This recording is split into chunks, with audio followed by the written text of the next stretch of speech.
What's up everyone and welcome to a Minecraft Bedrock tutorial video. Today we have a working game board. There are so many different games you can play on this thing. I love it. You can play chess, you can play checkers, you can play Japanese chess, shogi, you can play Go. I mean there's so many other games that you can play that I didn't even think of or didn't have time to include, but this thing is awesome. At the end of this video, I will have banner patterns for all the shogi pieces and all the chess pieces, as well as some build tips for this game board. This is so easy to use. You just click on a piece, pop it out, and then move it, stick it back in another item frame. It's so easy to play chess or any of these games. And you can rotate pieces too. So not just pick them up and stuff, but you can rotate them. So stuff like shogi becomes like easier to do. Also be aware of this when you're building it, that pieces always get placed a certain direction in item frames, so basically one player is always going to have to rotate their pieces when they play it.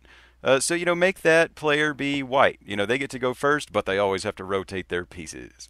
So another thing we're going to talk about is this little mini game station right here. This right here is a teeny tiny coin flip machine, so you can decide who goes first. So you make a bet, like, I think it's going to be, white. And you press the button, and, oh, you get to go first. I think it's going to be white again. And then this time I get to go first. Yay! It's a super tiny coin flip machine. We also have a little book here so that you can place rules for games if you forget things. Or maybe even, like a win-loss record of your players, so you can keep track of how many times you win, how many times you lose. I just kind of filled mine with some relevant information. And you also have these barrels here for shogi to keep the upgraded units separate from the regular unupgraded units. But we'll talk more about that later on in the video. So this is your main chest full of all your different game pieces to be stored when they're not in use. But now let's get into the build tutorial. So this is what you're going to need for this. I'm going to have you build a 10 by 10 board so that you can play a diverse number of games. Chess and stuff is played on an 8 by 8 board, but if you do 10 by 10, there's just more games available. So you just need all of this stuff in my inventory. That's just a decorative solid block and a book. And then 100 item frames for the 10 by 10. But if you're never going to play Go, or you're never going to play Shogi, if you're only ever going to play chess, you only need 64 item frames. But yeah, so start off by digging a 10 by 10 hole. So 1, 2, 3, 4, 5, 6, 7, 8, 9, and 10. And then 1, 2, 3, 4, 5, 6, 7, 8, 9, 10. And then dig that out completely. And then dig down one more. So you have a 10 by 10 2 deep hole. Having your board be farther down makes it easier to see the items in the item frames. And so now take the blocks that you want your board to be. I'm going to use black and white for this, but you can experiment with it. I'll show you after the build tutorial what some different boards look like. But yeah, do every other block, one white, one black for a normal looking chessboard, or do something else crazy. But then when you're done with that, dig down 2 blocks along the outside of this 10 by 10 chessboard. Once you've done that, fill in that line with your light-giving blocks. I like using jack-o'-lanterns because they don't have an animation and they're not like funky. Torches, you end up with like weird torches like this one that you have to go back and pop out. But you can use torches if you want to. They're cheaper than jack-o'-lanterns, I understand. Just put your light source block in this hole, and then get your stairs and cover up your light source. So light sources can go through stairs, if you didn't know. And then with the new light mechanics, monsters won't spawn at like basically any light level. So this will make your board completely safe for monsters, won't spawn on your board. And who would want monsters on their board anyway? So now, once you've done that, come over here, 1 tile in, and place 2 stairs. And then 2 upside down stairs, and then do the same thing on the other side. So 1 tile in, place 2 stairs, then 2 upside down stairs. And now come to the center. So dig out the center 4 tiles. We're going to build our little coin flip machine now. And then right here, place a dropper facing up. And then place 2 temporary blocks on top of that dropper so that you can dig down 1, look up, and place a dropper facing down into that other dropper. So now both of these droppers are facing into each other. Now place a solid block here, and a solid block here, and a solid block here. and then a redstone torch right there with a redstone dust underneath it, and then a button on the other side of the torch.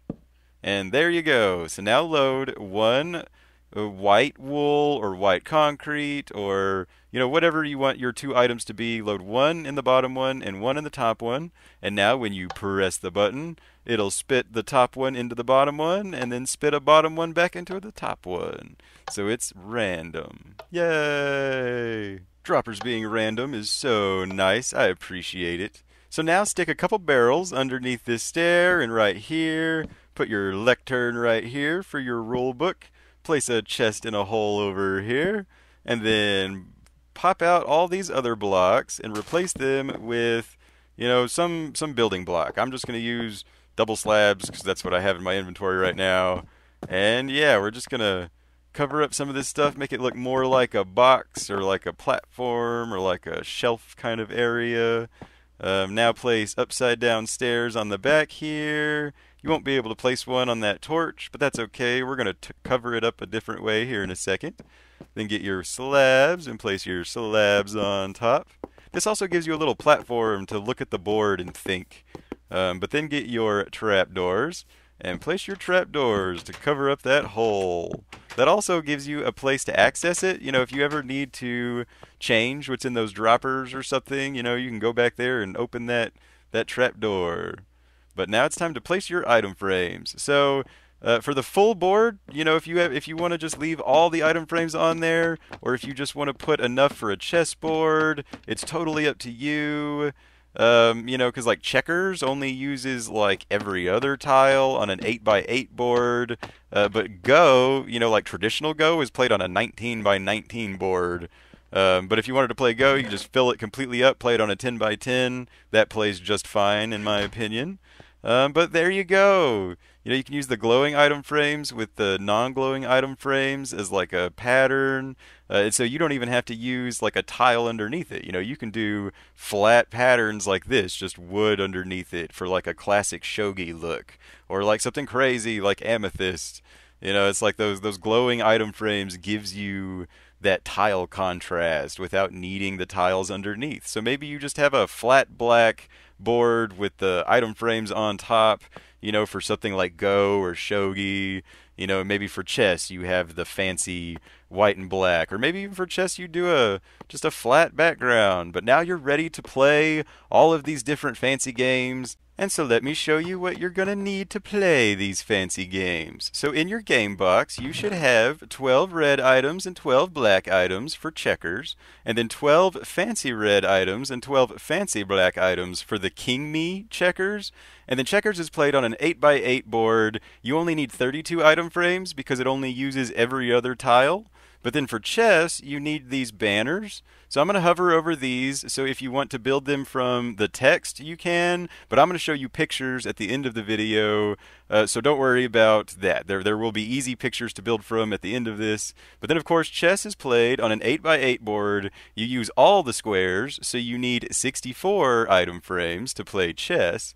And then for Go, for a 10x10 Go, you need 50 black and 50 white items with 100 item frames. And then for traditional Go, if you want to build a 19x19 traditional Go board, you will need 80 black, 80 white, and then 161 item frames for the 19x19 board. And then for Shogi, here are the banners and stuff. You're going to need 81 item frames because it's played on a 9x9 board.